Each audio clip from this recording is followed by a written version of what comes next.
Pada pengembangan sebuah aplikasi, umumnya kita akan memiliki dua environment.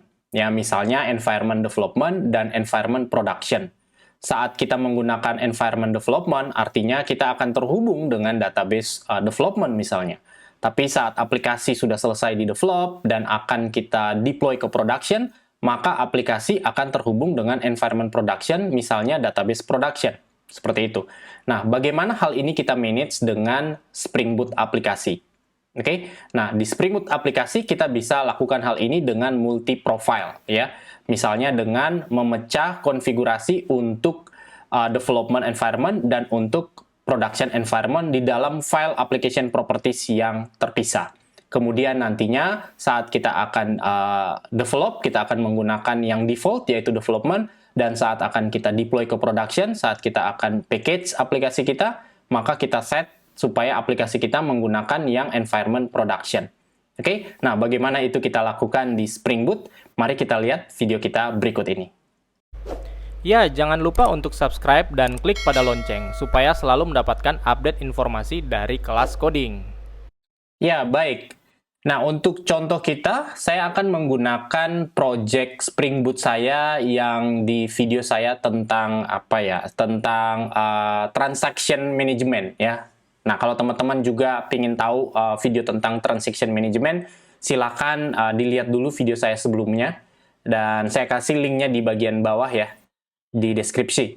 Oke, jadi saya akan menggunakan project dari video saya tentang transaction management di sana. Oke, nah di sini kita sudah membuat sebuah aplikasi ya, kemudian aplikasi ini terhubung dengan database. Ini kalau kita lihat definisi database-nya, kita bisa lihat di application .properties ini, di file ini. Dan ini terhubung ke sebuah database dengan nama demo.txt di localhost. Nah, misalnya ini adalah database development gitu ya. Nah, kalau misalnya aplikasi saya punya database production ya, berarti saat saya akan deploy aplikasi saya ke production, berarti ya kita harus lakukan perubahan di file ini ya. Kontennya misalnya username dan passwordnya disesuaikan, mungkin IP-nya juga disesuaikan, portnya disesuaikan, nama database-nya mungkin juga disesuaikan ya, menyesuaikan environment production seperti apa.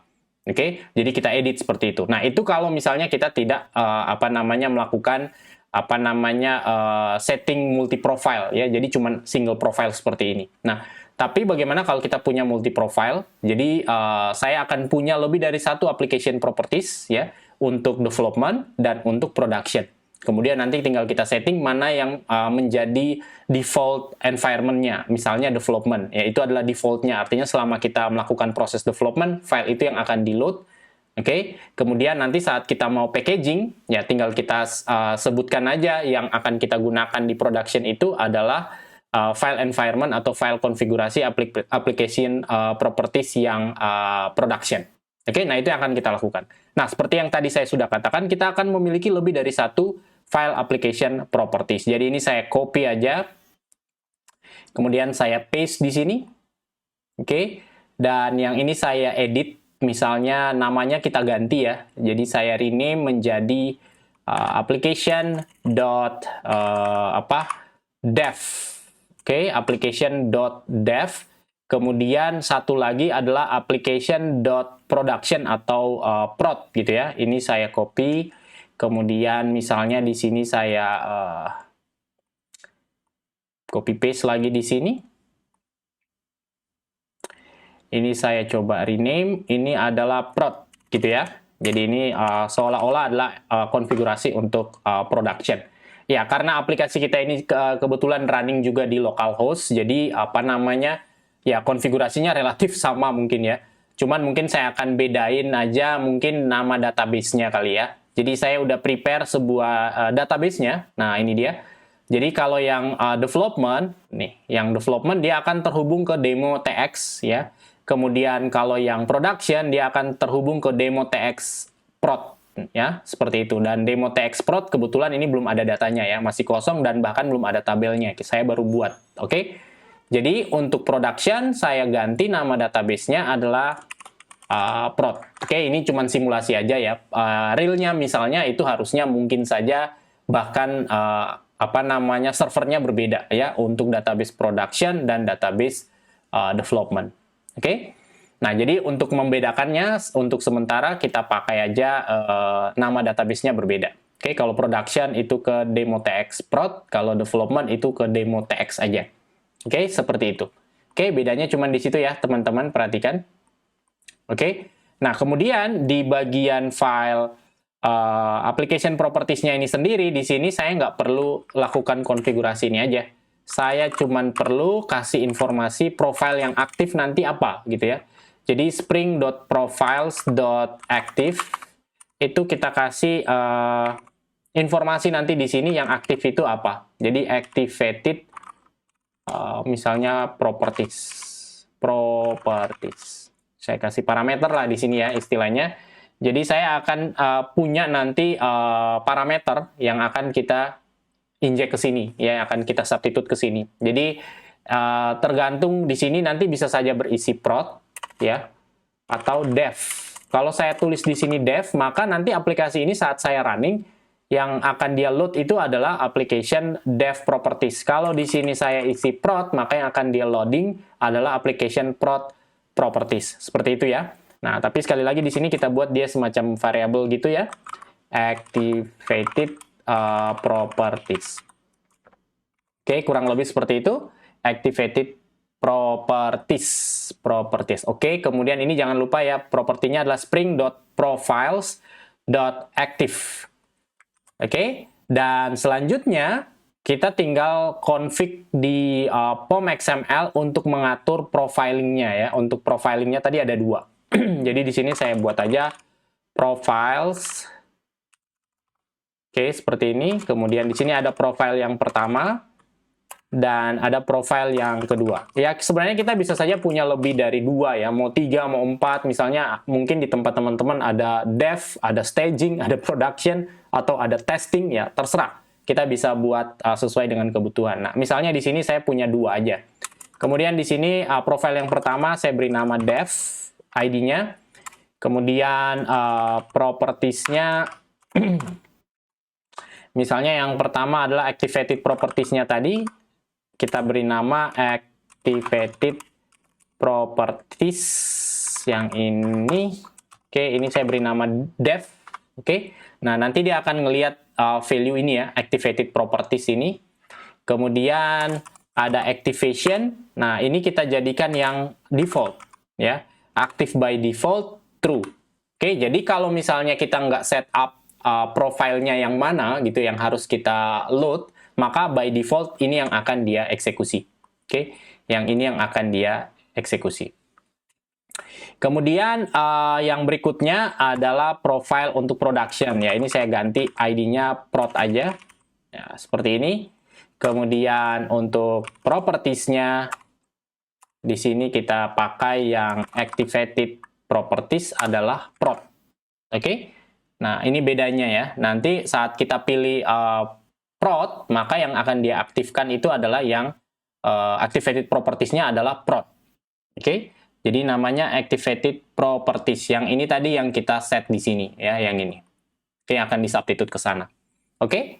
Nah, seperti itu aja teman-teman. Langsung aja kita coba ya by default. By default, sorry, sebentar. Supaya kelihatan berbeda, ini mungkin saya ubah portnya kali ya. Selain database-nya, teman-teman, portnya juga saya mau merubah. Server titik port. Kalau misalnya dia ini dev itu di 8080 misalnya. Oke.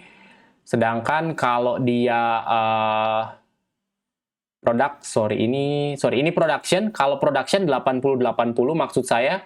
Kalau dev itu saya ubah dia jadi misalnya 9090. Jadi kita bisa lihat nanti di konsol ini yang running dev atau prod ya berdasarkan portnya. Oke, dan di sini kita bisa langsung saya coba running dari terminal. Sebentar, oke, ini saya belum set Java Home, saya set dulu. Best profile. Oke, kemudian saya mvn clean install. Saya coba package dulu ya, ini default. Jadi nanti dia akan generate file jar yang default. Nah, harusnya secara default dia akan mengarah ke development. Oke, ke port 9090 tadi yang ini ya. Oke, ini saya coba dulu, semoga nggak ada masalah.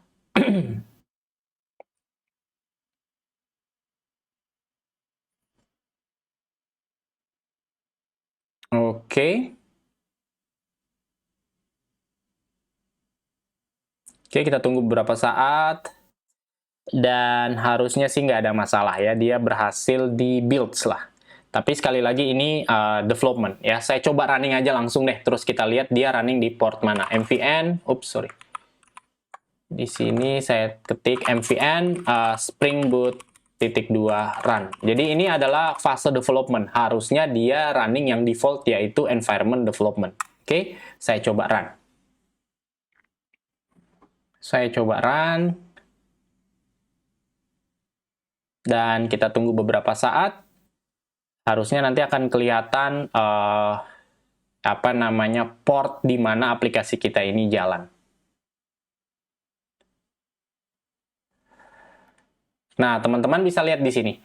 Tomcat started di port 9090. Jadi dia menggunakan file konfigurasi application dev. Oke, ini by default. Jadi saat kita development pasti dia akan menggunakan file ini. Oke, nah sekarang bagaimana kalau aplikasi udah jadi nih? Nah, kalau dia udah jadi, saya pingin package dia menjadi file jar, ya, tetapi bukan environment production yang akan dia load. Ya, melainkan bukan environment development yang akan dia load, tetapi environment production atau file yang ini. Sehingga nanti kalau saya run, saya bisa lihat dia running di port 8080 dan bukan port 9090 yang kita gunakan untuk development.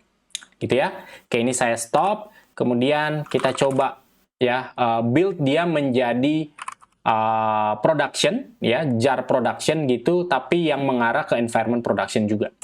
Nah, jadi biasanya kan kita mvn clean install ya. Kalau saya mvn clean install itu dia langsung akan create file di dalam folder target. Ya, di sini kalau saya ls, nah ini dia filenya. Nah, tadi saya udah lakukan hal itu ya. Makanya udah ada file jar ini. Dan kalau misalnya nggak ada opsi apa-apa, jadi kalau misalnya saya cuman running mvn clean install, maka file jar di sini itu akan menggunakan environment development sebagai environment defaultnya tadi yang kita udah set. Nah, supaya dia itu mengarah ke production, maka saya perlu kasih opsi pprod di sini. Oke, jadi profilnya akan berubah menjadi production. Oke, profilnya akan diarahkan menjadi production. Oke, dan kita coba. Kita coba ya, sekarang saya clean install dengan profile production. Kemudian nanti kalau dia udah berhasil di build, kita coba run ya. Kita coba run dan kita lihat apakah dia beneran running di production. Kalau dia running di production, harusnya portnya 8080. Oke, teman-teman lihat, profile yang akan aktif adalah prod. Nah, teman-teman bisa lihat di situ, ada lognya. Oke, kita tunggu beberapa saat. Dan ini udah berhasil. Dia udah buat di targetnya di sana. Kemudian saya coba aja running ya. Saya coba aja masuk ke target. Kemudian di sana itu harusnya udah ada filenya. Ya, dan kita bisa running. Ini udah ada filenya. Saya coba aja java min jar. Kalau mau running jarnya langsung ya, java min jar langsung demo tx001 snapshot.jar. Ini kalau saya hit enter, dia akan running aplikasi kita ya yang udah di build tadi, dan harusnya ini adalah file jar yang menggunakan environment production ya. Dan dia running di port 8080. Oke, kita coba tunggu beberapa saat.